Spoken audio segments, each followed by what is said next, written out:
given that history is a different discipline than physics or biology or astronomy, I think part of it really goes to the teleology or the purpose of history. So um, Foucault had this wonderful idea that, why are you so obsessed with making history a science? What are you trying to invalidate or make lesser by saying actually history is a science? So if science is like somehow better or higher up the intellectual hierarchy than the other humanities, there's this feeling that history is trying to be a science so that it can differentiate itself from lesser disciplines. And I think Berlin, to his credit, is really trying to say that these are differences as opposed to failings among science or humanities, that they're just different ways of approaching the world and that they are both important. Um, and that was sort of a roundabout way of asking what the purpose of scientific history is in the context of what the purpose of history is, as opposed to sort of the method of science. So, as somebody who interacts with history mostly at a pre-university level and in popular context, so your own independent study, your own independent understanding of the world, how does the what is the purpose of history as a discipline, and how does that kind of reconcile with these scientific methodologies we're trying to put onto it? Um, so I think history is taken as an account of humans'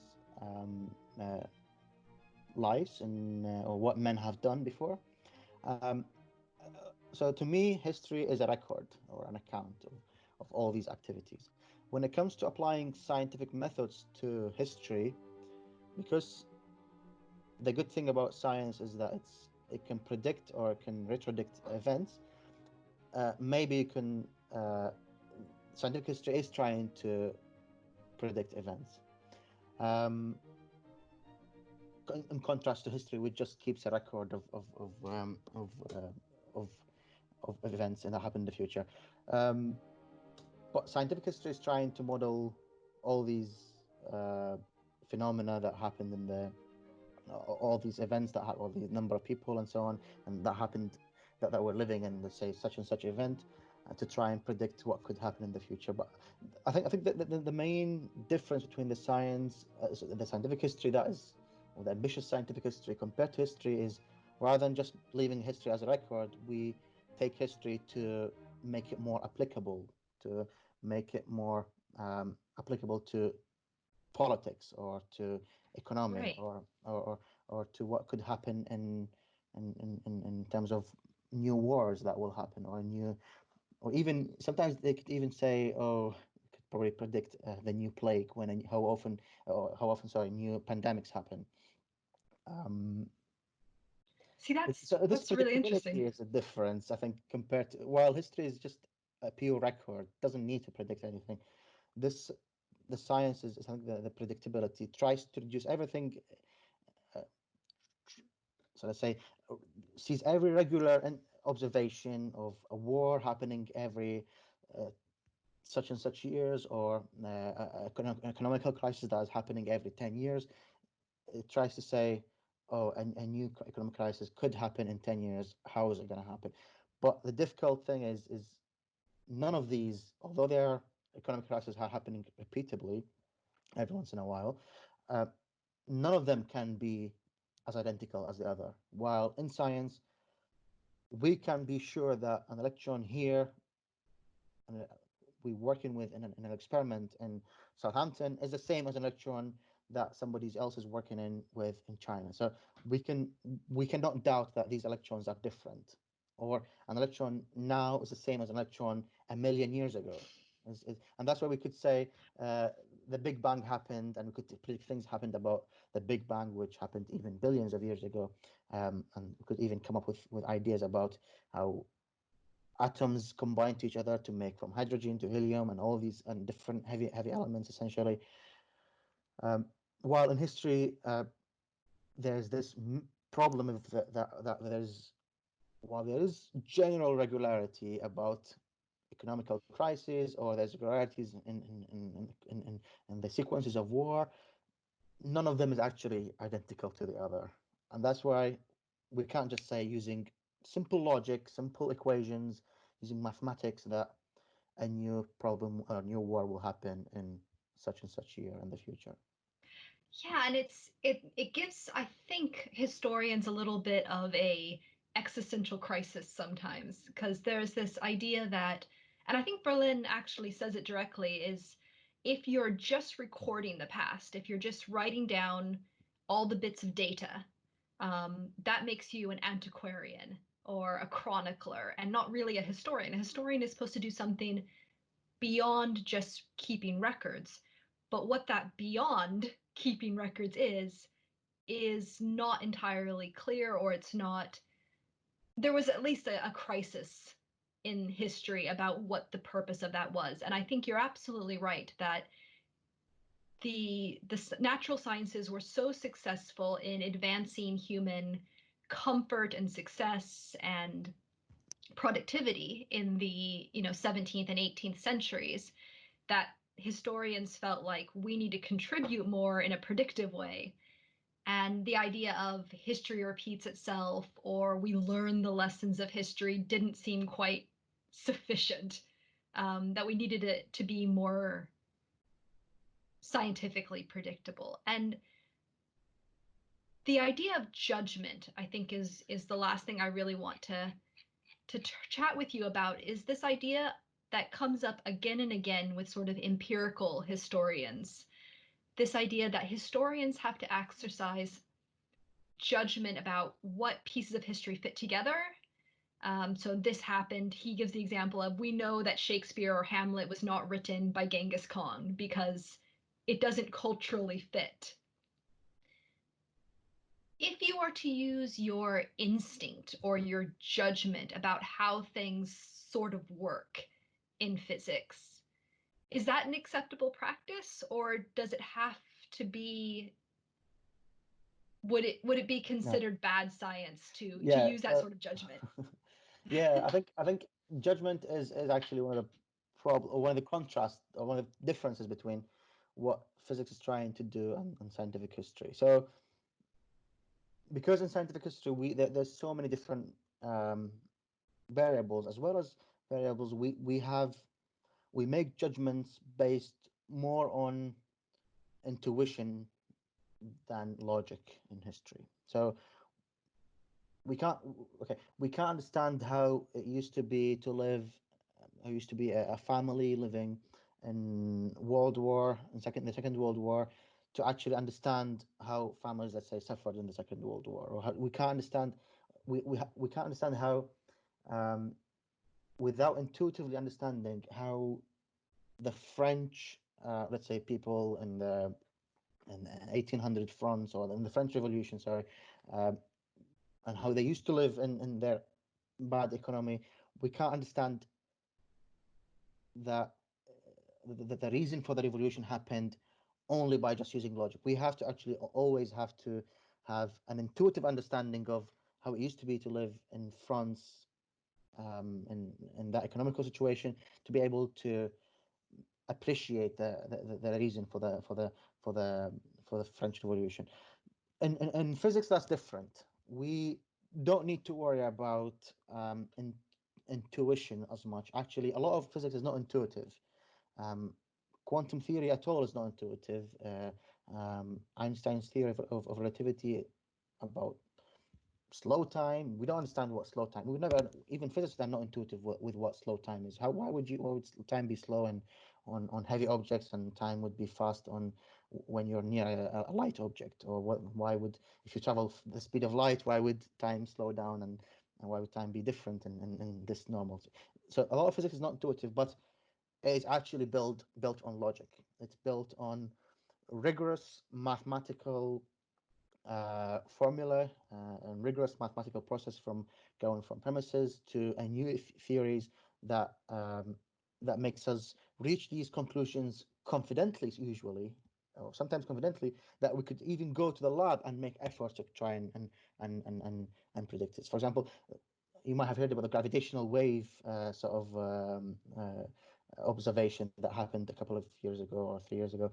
Um, this this happened after after millions of investments of pound, millions of billions of pounds of investments in these experiments. We have we're able to predict that these gonna be existing based on the theory, and we're so confident about it. We don't care about how it used to be to be Einstein living in Germany, or in Austria, in Second World War time, or in the beginning of the century of the 20th century. We don't care about how Newton used to live in England, or we don't care about England in 1600 in the 1600s.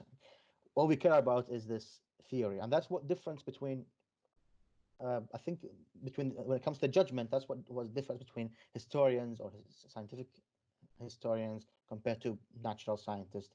While natural scientists more focus on the sequence of logic that you use to reach a certain conclusions, we have to be able to have intuition when it comes to history, to be able to reach conclusions about why the French Revolution happened, or why such and such events happened.